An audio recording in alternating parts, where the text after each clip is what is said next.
আসসালামু আলাইকুম। কি অবস্থা তোমাদের সবার সামনে আজকে আমরা হাজির হয়েছি আমাদের এক নতুন গেস্টকে নিয়ে। তোমরা এইচএসসি 26 এবং এইচএসসি 27 যারা অ্যাকচুয়ালি মেডিকেলের প্রিপারেশন নিতে চাচ্ছ, ইন ফিউচার তোমরা যারা ডক্টর হওয়ার প্ল্যান করছো বা করার প্ল্যান করতেছো, তোমাদের ওভারঅল গাইডলাইন, তোমাদের বিভিন্ন অবস্টেকলস, তোমরা কি কি জিনিস ফেস করতেছো, সবকিছু নিয়ে কিন্তু আজকে আমাদের গেস্টকে আমরা নিয়ে আসছি। ও ওর মতো করে সাজেশন দিবে। এবং এটা বলে রাখি যে ও কিন্তু আমাদের এইবারের হাল্ক স্ম্যাশ যে মেডিকেল কোর্স, ওটার একদম কোর স্টুডেন্ট ছিল, ইভেন আমাদের প্রি মেডিকেলেও ছিল। সো আলটিমেটলি যেহেতু আমাদের নিজেদেরই কেউ, সো আমরা ভাবছি ওকে যদি আমরা আমাদের মতো করে বলি, ওকে যদি তোমরা ওদের থেকে যদি কিছু জানতে পারো, তাহলে তোমাদের জন্য জিনিসটা অনেক বড় একটা হেল্প হয়। তো আহনাফ, তুমি তোমার পরিচয়টা দিয়ে দাও। আসসালামু আলাইকুম, আমি আহনাফ ইকবাল ধ্রুব। এবারে মেডিকেল এসে ভর্তি পরীক্ষায় 985তম হয়ে মুগদা মেডিকেল কলেজে অধ্যয়নের সুযোগ অর্জন করেছি। অ্যাকচুয়ালি প্রথমত একটা কথা বলে রাখি, আমার খুবই ভালো লাগছে। আমি যাদের আমার অনলাইন ক্লাসে দেখেছি, যাদের কাছ থেকে আমি মোটিভেশনগুলো পেয়েছি, তাদের আমি চোখের সামনে দেখছি, ভাইয়ের সাথে ইন্টারঅ্যাক্ট করতে পারছি। আর অ্যাকচুয়ালি আমিও এমন কোনো একটা অ্যাডভাইস বা ভিডিও দেখেছিলাম যেটাই ভাইয়ারা অ্যাকচুয়ালি আরেকজনকে জিজ্ঞেস করছে যে কিভাবে তারা হচ্ছে তাদের অ্যাডমিশন জার্নিটা স্টার্ট করেছে বা সাজেশনগুলো দিয়েছে।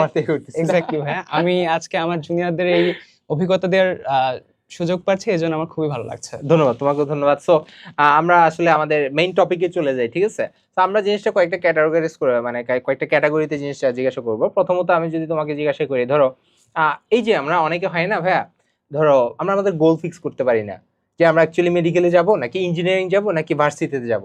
সো এই ক্ষেত্রে তুমি কবে তোমার গোলটা ফিক্স করছো যে তুমি মেডিকেলে পড়বা, বা এটা ফিক্স করার জন্য তোমার কি কি জিনিস হেল্প করছে, এটা যদি একটু বলতাম। আচ্ছা ভাই, ফার্স্ট অফ অল একটা জিনিস বলে রাখি, আমাদের আসলে পৃথিবীতে 2% বা 1% মানুষ আসলে খুবই বেশি মেধাবী, ওদের আমরা বলি গড গিফটেড বা জন্মগত ওটা মেধাবী। আমাদের হিসেবে ভাই। জি ভাই। আর কিছু মানুষ শুনতে খারাপ লাগলেও হয়তো তাদের পড়াশোনার ক্ষেত্রে একটু দুর্বল, হয়তো আল্লাহ তাদের অন্য জায়গায় রিজিক লিখে রেখেছেন। এছাড়া যে 95% মানুষ, তারা হচ্ছে আমার মতো এভারেজ মেধাবী। সেম আমিও। তো এদের ক্ষেত্রে হচ্ছে বিষয়টা যেটা, এরা যদি নিজের স্ট্র্যাটেজি, পরিশ্রম এবং যেই আল্লাহ প্রদত্ত যেই মেধাটা আছে, এটাকে যত ভালোভাবে ইউজ করবে, তত তারা উপরে যাবে। তো ভাই, যে বিষয়টা বলছেন যে আমি কবে গোলটা ফিক্স করেছি, আনাস ভাইয়ের একটা ভিডিও ছিল যে ইন্টারের ফার্স্টে স্টুডেন্টরা ইয়ে করে যে আমি বুয়েট ক্র্যাক করব, আমি একসাথে মেডিকেল ক্র্যাক করব, আমি একসাথে তিনটা একসাথে ক্র্যাক করব। আলটিমেটলি পড়তেছে, আচ্ছা না বলি কোথায় পড়তেছে, বাট পড়তেছে মানে একদম তিনটার একটা তো না। এটা কিন্তু হয় দিবার স্বপ্ন যেটাকে বলে। তোমার কিভাবে হেল্প করছে? তো আমি অনেস্টলি স্পিকিং, ফার্স্টে হচ্ছে আমি অ্যাকচুয়ালি বুয়েটের প্রিপারেশন নিয়েছিলাম। ফার্স্ট ইয়ারে আমি ওই ওরিয়েন্টেডই পড়াশোনা করেছি, ফিজিক্স, ম্যাথ এই রিলেটেড পড়াশোনায় তুলনামূলক বেশি ছিল। এবং বলা বাহুল্য, আমি বায়োলজি ফার্স্ট ইয়ারে ভালো মার্কসই পেয়েছি। ভালো মার্কস পেতে তো অ্যাকচুয়ালি খুব ডিপ তো পড়া লাগে না, তো এইচএসসি রিলেটেড। বাট যেটা ভালোভাবে পড়ছি জাস্ট 2 কি 3 চ্যাপ্টার বায়োলজি। সো সেকেন্ড ইয়ারে এসে আমার অ্যাকচুয়ালি একটা হ্যাসেল গিয়েছে। তো এই ক্ষেত্রে pre medical was my game changer. এটা কিন্তু খুব ভালো একটা কথা বলছো। আর আমার মনে হয় যখন আমরা একটা গোল ফিক্স করি না, এটার পিছনে আমাদের কিছু কারণ থাকে। মানে তোমার কি এরকম স্পেসিফিক কারণ ছিল যে কারণে তুমি অ্যাকচুয়ালি ফিক্স করছো যে ডাক্তারি তুমি চাচ্ছ? আচ্ছা, এই ক্ষেত্রে একটা কথা বলে রাখি, আমার একজন স্যার আমাকে বলেছিলেন যে পৃথিবীতে আসলে দুই পেশার মানুষের বডিতে স্পর্শ করার, তাকে শাসন করার বা তাকে যে কোনো কথা বলার অধিকার আছে, ভালো রাখার চান্স রাখে। জি, একটা হচ্ছে শিক্ষকতা আর একটা হচ্ছে ডাক্তারি। তো বলে রাখি, আমার আব্বু আম্মু শিক্ষক। আর আরেকটা বিষয় হচ্ছে, এই জন্য আমি দেখলাম যদি অন্যভাবে যদি মানুষের সেবা করতে পারি। আর আমার আসলে, আমরা একটা কথা বলি না যে সারা জীবন তো এম ইন লাইফ প্যারাগ্রাফে লিখে রাখছি, আমি আসলে অনেক সার্কাসম হয় যে এই করবে সেই করবে, বাট অ্যাকচুয়ালি আমাদের অনেক ড্রিম থাকেই না, আমরা কিন্তু সেবার একটা ড্রিম থাকেই। বাট আমি যদি সেবার বাদেও যদি আমি কেরিয়ার চিন্তা করি, আমার মনে হয় না যে মেডিকেলে তুমি টপ 1, 2 বা 3 বাইরে ফেলতে পারবা। অবভিয়াসলি এটা তোমাকে অনেকে অনেক কিছু বলবে, বাট তুমি তোমার জায়গায় ফিক্স থাকো। যদি তুমি মনে করো তুমি মেডিকেলে পড়বা, যদি তোমার মনে হয় তুমি যে ডাক্তারি লাইনে পড়বা, এখনই ফিক্স করে এখনই ওইভাবে আগাও। যারা সেকেন্ড ইয়ার আছে তোমাদেরকে বলতেছে আর কি। তো আচ্ছা, তুমি প্রি মেডিকেলের কথাটা উল্লেখ করছো, সো কখন থেকে অ্যাকচুয়ালি তুমি প্রি মেডিকেলের জিনিসটা ভাবছো? আমার মনে হয় টেস্টের পরপরই তো আমরা সবসময় এই জিনিসটা নিয়ে শুরু করি। তো এটা কিভাবে তুমি কি করছো আমাকে একটু যদি বলতে। আচ্ছা, বিষয়টা যেটা বললাম ভাই, আমার ফার্স্ট ইঞ্জিনিয়ারিং প্রিপারেশন ছিল। তো পরে হঠাৎই বলবো, অনেক লাইফের প্রিটেক্সট এবং আব্বু আম্মুর চাওয়া, আমার সেবাধর্মী মন মানসিকতা, যেটা বললাম ভাই, আমার একটু না, আমার অ্যাকচুয়ালি অনেক বেশি ইচ্ছা আমার দেশের জন্য কিছু একটা করা। তো এইভাবে যেভাবে চিন্তা করলাম, তারপর আমার একজন ফ্রেন্ড, সে আসলে প্রি মেডিকেল এগুলোর সাথে আমার থেকে একটু আগে যুক্ত ছিল, তো তার সাথে শেয়ার করলাম। আমি দেখলাম আমার বন্ধু হচ্ছে মানে এক আলোকবর্ষ এগিয়ে গেছে, মানে দূরত্বর ক্ষেত্রে আর কি। তো আমি ভেবে দেখলাম যে আমাকে আসলে খাপ খাইয়ে নিতে হবে। এবং অবশ্যই। সত্যি বলতে এই কম্পিটিশনের যুগে প্রি মেডিকেল আসলে যে করবে সে আগায় যাবে, বিষয়টা এটা যেমন সত্যি, যে করবে না সে অনেকটা পিছিয়ে যাবে। হ্যাঁ, এটা কিন্তু আগে কিন্তু একসময় ছিল না, প্রি মেডিকেল ওয়ার্ডটাই ছিল না, হ্যাঁ, বাট এখন কিন্তু যেহেতু কম্পিটিশন অনেক বেড়ে গেছে, আর একটা বড় বিষয় কিন্তু এইচএসসি পরে যে সময়টা, অ্যাডমিশনের সময়টা একদমই কিন্তু এনাফ না। স্পেশালি মেডিকেলের জন্য। মেডিকেলের জন্য বিশাল সিলেবাস। আমরা একটা মানে মজা করে একটা কথা বলি, মানে মানে আকাশে যতগুলো তারা আছে না, তার চেয়ে মনে হয় হাসান স্যারের বই ইনফরমেশনের সংখ্যা বেশি, বুঝছো, মানে এত বেশি। তো তুমি তো সব পড়তে পারবা না, ওই পয়েন্ট থেকে তোমাকে জানতে হয় তুমি কি পড়বা, তুমি কি বাদ দিবা। জি। এই বাদ যে দিতে পারবে না সে আসলে জীবনও চান্স পায় না। এক্ষেত্রে কিন্তু এক্সট্রা রাইটারের একটা ব্যাপার স্যাপার আছে, এটা নিয়ে কি তুমি ফেস করছো কিছু? আচ্ছা, সত্যি বলতে হচ্ছে এক্স রাইটার লাগবে, কিন্তু পরিমিত লেভেলে। এবং পরিমিত। সত্যি কথা বলতে আমি অফলাইন কোচিং এ যখন ফার্স্টে দেখতাম যে কিছু পাবলিক 99 100 মার্কস পেয়ে আছে, আমি জানি না, আমি কয়েকজনকে চিনি আচ্ছা, তারা অ্যাকচুয়ালি, শুনতে খারাপ লাগলেও তারা অ্যাকচুয়ালি এখনো কোথাও চান্স পায়নি। এটা একটা স্যাড হ্যাঁ, রিয়েলিটি। কারণ তুমি যখন মেন বই না পড়ে তুমি Main যেই বই must। এক্সট্রা বই, হ্যাঁ। যেই ধরুন জীবন কোচিং এ যে এক্সট্রা বইগুলো আছে, এক্সট্রা এক্সট্রা রাইটার ইনফরমেশন অনেক বেশি পড়ে, ওরা আলটিমেটলি পরীক্ষার হলে গিয়ে দেখা যায় ওরা মেইন বইয়ের নর্মাল জিনিসটাই তার মনে নাই, মানে এত বেশি কিছু সে মনে রাখছে। ধরো তোমার গোলকিপারের ফাংশন অ্যাজ ইউজুয়াল আমাদের বই ধরো 6 থেকে 7টা আছে, তুমি 3-4টা বই মিলে পড়লে 14টা, আলটিমেটলি দেখা যায় হাসান স্যারের বই থেকে দিছে কিন্তু তুমি ওইটা ভুলে গেছো, কারণ তুমি ওইটা গোলকিপারই পড়ছো, ওরকম এন্ডোপ্লাজমিক রেটিকুলাম পড়ছো, তুমি মাইটোকন্ড্রিয়া পড়ছো, সব মিলে তুমি খজে পড়লো। এই ভুলটা তোমরা করবা না, এটা আহনাফ বলছে, খুব ভালো একটা জিনিস বলছো। এবং আমরা যদি তাহলে প্রি মেডিকেলের ফেজটা তোমার জন্য খুব ইম্পর্টেন্ট বলছো, এবং আমরা কিন্তু এইরকম প্ল্যান করে আসলে তুমি নিজেও তো আমাদের প্রি মেডিকেলের ওখানে ছিলা, সো আমাদের যেটা এবার যেটা প্রি মেডিকেল অ্যাকচুয়ালি আমরা নামাচ্ছি ওটাতে আমরা ওভাবে করে প্ল্যান করছি যে তোমাদের টেস্টে পরে জিনিসটা শুরু হবে। সো টেস্টে পরে যে বাকি 1 থেকে 1.5 মাস এর মাঝখানে তুমি ফুল সিলেবাসের একটা ধারণা পেয়ে যাবে অ্যাকচুয়ালি কিভাবে পড়তে হবে, মেডিকেল ওরিয়েন্টেড কিভাবে পড়তে হবে। এমন না তোমার হচ্ছে ওইটা ওয়াইজ পড়লে তোমার কোনো একাডেমিক লাইফে বা এইচএসসি তে খারাপ হবে, এটা কিন্তু অনেকে ভাবে না। বা এটা কি তোমার কি মনে হয় যে আচ্ছা, প্রথমত অনেকে একটা বলে কথা, না জি যে ভাইয়া। আমার A+ চলে যেতে পারে এটা পড়তে গেলে? আচ্ছা, প্রথমত একটা কথা বলে যে হচ্ছে প্রি মেডিকেলের মাহাত্ম্য অ্যাকচুয়ালি এইটা না যে আমাকে সব পড়ায় একদম অ্যাডমিশনের জন্য রেডি করে রেডি ফেলবে। করবে না, এটা এটার কখনো না। মাহাত্ম্য হচ্ছে এইটা যে কি পড়তে হবে আর কি পড়তে হবে না। অ্যাডমিশনে আমি ঠিক কতটুকু প্রেসার নিতে হবে এটা আমাকে আগে আগে থেকেই বুঝায় ধারণা দিচ্ছে। দিচ্ছে। হ্যাঁ, খুব এটা ভালো হচ্ছে একটা কথা সবচেয়ে বড় বলছো, এটা একটা খুবই মাহাত্ম্য। খুবই একটা গুরুত্বপূর্ণ বিষয়। সো আমরা যেটা নিজেরাও ফোকাস করতে আছি, যেহেতু স্টুডেন্টের জন্য এটা খুবই ইম্পর্টেন্ট এট দিস লেভেলে। সো আমরা ফেব্রুয়ারি থেকে ক্লাসে শুরু করতেছি, যেটা তোমার তো অলরেডি বলছিলাম যে আমরা এরকম কিছু একটা করার প্ল্যান আছে। সো ফেব্রুয়ারি থেকে আমরা জিনিসটা শুরু করব, করে আমরা ডিরেক্ট রুটিন ওয়াইজ জিনিসটা আগাবো। 1 মাসের মধ্যে আমরা প্ল্যান আছে পুরো সিলেবাসটা, জাস্ট ওরা মেডিকেল ওরিয়েন্টেড একটা ধারণা দিয়ে দিব, জি ভাই। সেই অনুযায়ী ওরা প্রতিদিন 2 দিন পর এক্সাম দিবে, যেটা পড়াবো সেটা এক্সাম দিবে। তাহলে ও মোটামুটি একটা প্রিলিমিনারি লেভেলে মেডিকেল একটা প্রিপারেশন নিয়েই ও এইচএসসি পরীক্ষা দিবে। জি ভাই। আবার এটা অনেকে ভাবে যে তোমার এই পড়া আর ওই পড়া হয়তো ডিফারেন্ট না, এটা আচ্ছা, তোমার এটা আমি একটু বলি। আসলে বিষয়টা যদি এমন হতো যে অ্যাডমিশনের জন্য হচ্ছে আমেরিকার বই extra পড়ে। আর একাডেমিকের জন্য বাংলা হিসেবে, বিষয়টা তা না, সেম বই, সেম বই, কোশ্চেন সেম প্যাটার্ন প্রিপারেশন, হালকা একটু ডিফারেন্ট। একটু ডিফারেন্ট। এন্ড ওইটা হচ্ছে এখানে গেম চেঞ্জ। এন্ড সত্যি বলতে আমি যদি বলি যে অ্যাকচুয়ালি অ্যাডমিশনের জন্য বায়োলজি পড়ছে তার কাছে তো একাডেমিক বায়োলজি পানি, তাই তেমন না? কিছু না, সো একদম সিম্পলি টার্গেট পাবে। সুবিধা। আর যে একাডেমিক বায়োলজি অনেক ভালো করে পড়ছে, যে একাডেমিক বায়োলজি সে বুঝে জন্য পড়ছে, বিশেষ করে কেমিস্ট্রিতে কিন্তু এটা বেশি হয়। জি ভাই। কেমিস্ট্রি কিন্তু এমন অনেক ইনফরমেশন আছে যেগুলো আমরা একাডেমিক লাইফে পড়ি না। জি ভাই। তো তুমি যখন প্রি মেডিকেলের প্রিপারেশন নিবা তুমি বুঝতে পারবা যে ওই পয়েন্ট আমাকে বেশি পড়তে হবে। জি তাহলে ভাই। এটা আগে বিশেষ করে ছকগুলো, এগুলো কিন্তু আমরা একাডেমিক লাইফে পড়ি না, এগুলো কিন্তু অ্যাডমিশনের সবচেয়ে ইম্পর্টেন্টের মধ্যে একটা বিষয়। জি ভাইয়া। সেগুলো আলটিমেটলি কিন্তু তুমি বাকিদের চেয়ে আগে থাকবা, এটা কিন্তু জি খুব ভাই। ইম্পর্টেন্ট, কারণ 3 মাসে তুমি আসলে শেষ করতে পারবে না। অ্যাডমিশনের 3 মাস তোমার জন্য একদমই এনাফ না। জি ভাইয়া। সো মোটামুটি তুমি প্রি মেডিকেল নিয়ে যা বলছো তোমার মতো করে বলছো, ভালোই করছো। সো আমরা যদি তোমার অ্যাডমিশন ফেজ নিয়ে তোমাদের জুনিয়রদের জন্য কিছু বলতে চাও যে ওর কি করা উচিত, ও ফার্স্টের দিকে কি ভুল করতে পারে, ওইটারে কিভাবে স্কিপ করবে, বা তুমি কিভাবে মনে করছো যে তোমার মানে এদিকে আসা উচিত বা এটা করা উচিত, এটা মানে ওভারঅলটা বলো আমাকে। আচ্ছা, ফার্স্ট অফ অল হচ্ছে আমি প্রি মেডিকেল তো আপনার সাথে করেছি, তারপর অ্যাডমিশনে আমাদের একটা ট্র্যাডিশনই আর কি, আব্বুরা বলে বা আমাদের ফ্যামিলি আমরা এভরিওয়ান ভাবি যে একটা অফলাইন কোচিং এ ভর্তি থাকা উচিত। হ্যাঁ, এটা অবশ্যই। আমি মনে করি মানে অফলাইনে না থাকলে তোমার একটা জিনিস অসুবিধা হবে, মানে সুবিধা জাস্ট দুই একটা হইতে পারে, বাট একটা অসুবিধা হচ্ছে হলের এক্সপেরিয়েন্স ফার্স্ট অফ অল পাবা না, সেকেন্ড হচ্ছে তুমি হার্ড পেপারে তো তোমার পরীক্ষা দিতে হবে, এই জন্য তোমার অফলাইন ইম্পর্টেন্ট। বলো কি এটা বলতেছিলে? কনটেক্সট হচ্ছে, তো আমি ফুল কোর্সে ভর্তি হয়েছি একটা আচ্ছা, কোচিং এ।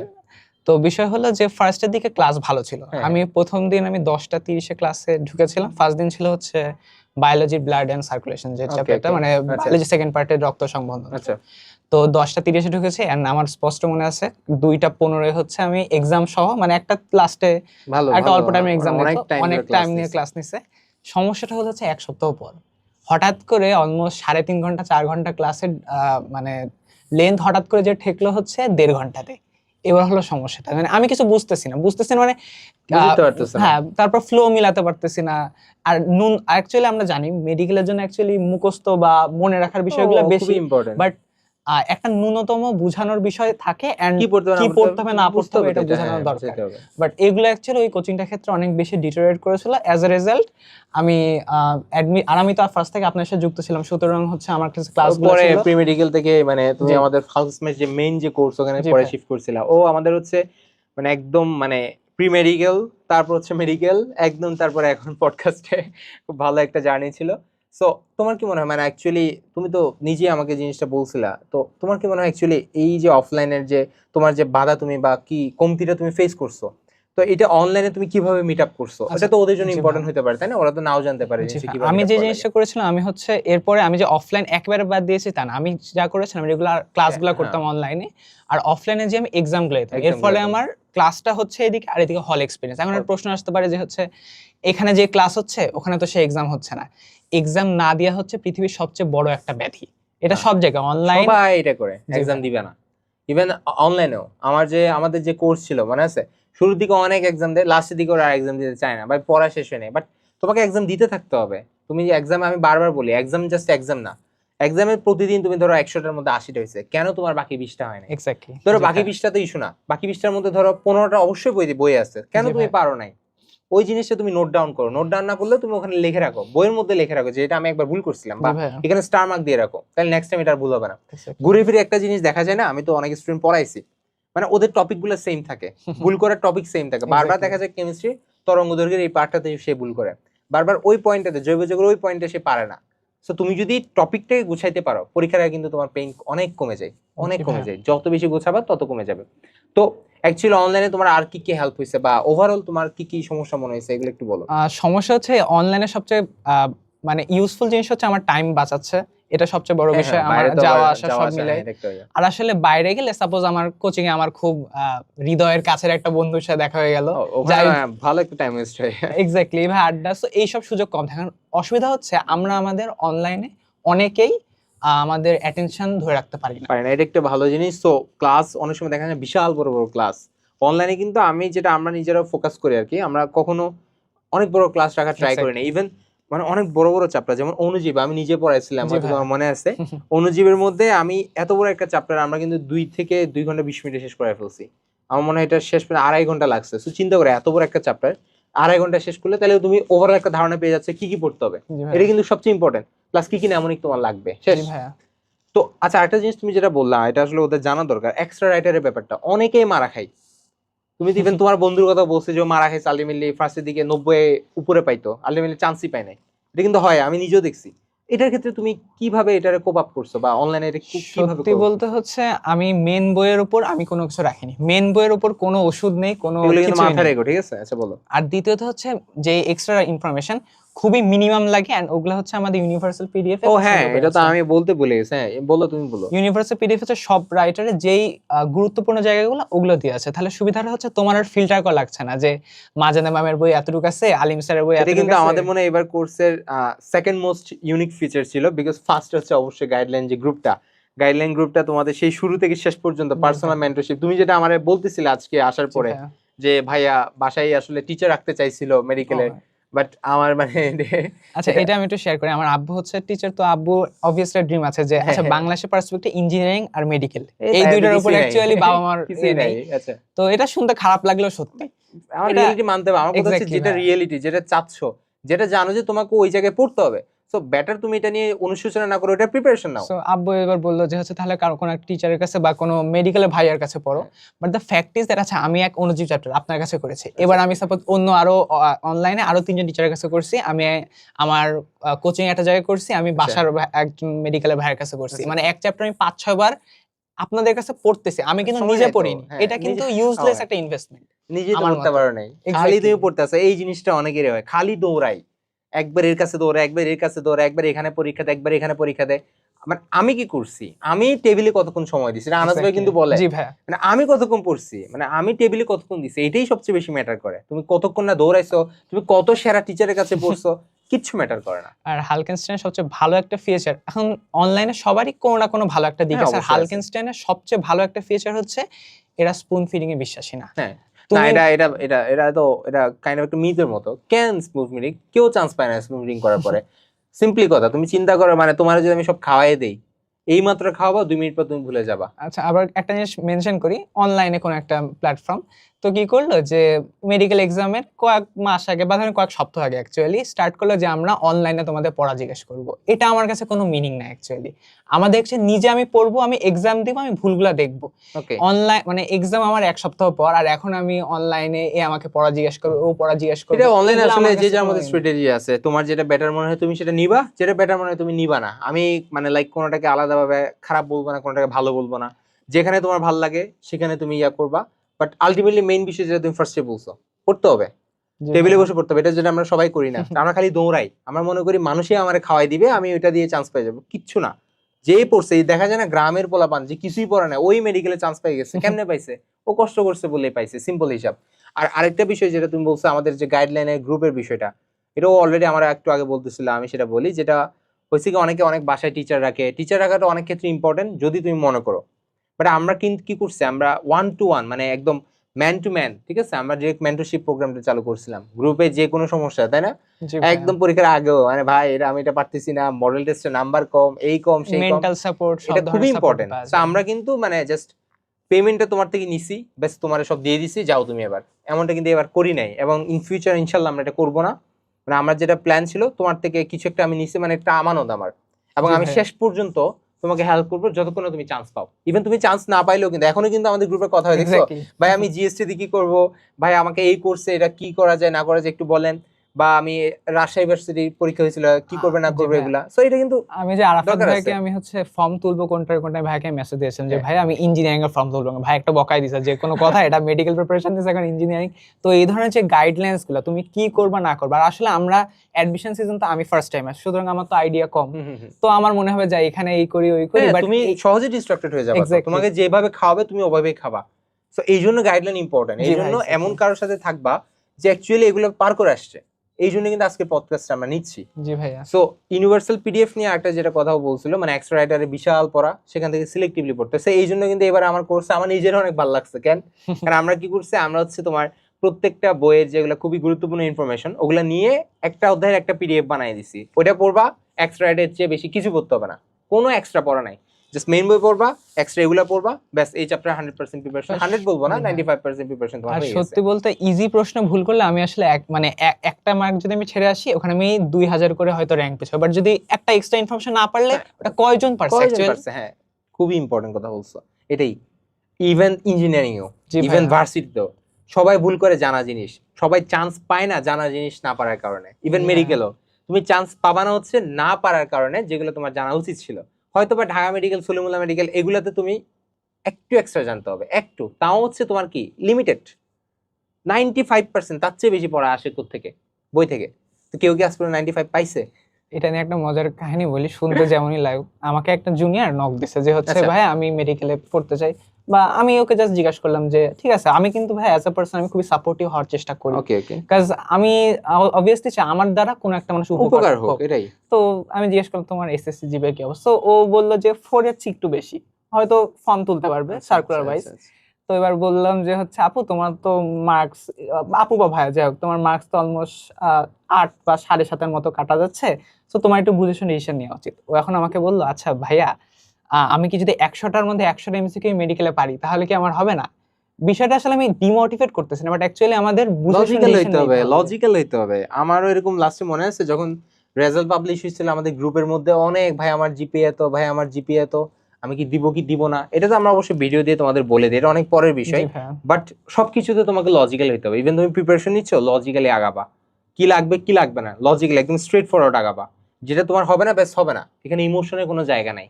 যে বেশি পড়বে সেই পারবে। সিম্পলি চিন্তা করো, আমি এটা বারবার বলি, তুমি হয়তো ধরো 12 ঘন্টা পড়ালেখা করছো, আরেকজন সে 14 ঘন্টা পড়ছে। সো আল্লাহ তাআলা কি ওকে দিবে না বেশি? Exactly, আমি জি এটাই ভাই। বলি, ওকে তো, ও তো প্রাপ্য বেশি তোমার চেয়ে। সো এমনভাবে প্রিপারেশন তোমাকে নিতে হবে যাতে চান্স না পাইলেও তোমার রিগ্রেটটা না আসে, জি ভাইয়া। যে আমি আমার হাইয়েস্ট ট্রাই করছি, হয়তো আল্লাহ আমাকে দেয় নাই, এর চেয়ে বেটার কিছু আমার জন্য ওয়েট করতেছে। সো খুব ভালো একটা ডিসকাশন হইলো। সো তোমরা সবাই আমার জন্য কিংবা তোমাদের আহনাব ভাইয়ের জন্য দোয়া করবা যাতে খুব ভালো একজন ডাক্তার হয়ে মানুষের সেবা করতে পারে, এবং অবশ্যই ক্যারিয়ার হিসেবে এটা খুব ভালো একটা অপশন বলে আমি নিজে মনে করি। সো আজকের পডকাস্টে একটু পর্যন্ত থাকবে, সবাই ভালো থাকবা, সুস্থ থাকবা। ইনশাল্লাহ তোমাদের একাডেমিক থেকে শুরু করে অ্যাডমিশন জার্নি প্রত্যেকটা জায়গায় তোমরা আমাদের পাবা, যে কোনো সমস্যা আমাদের কোয়েশ্চেন করবা, ইনশাল্লাহ আমরা আসি।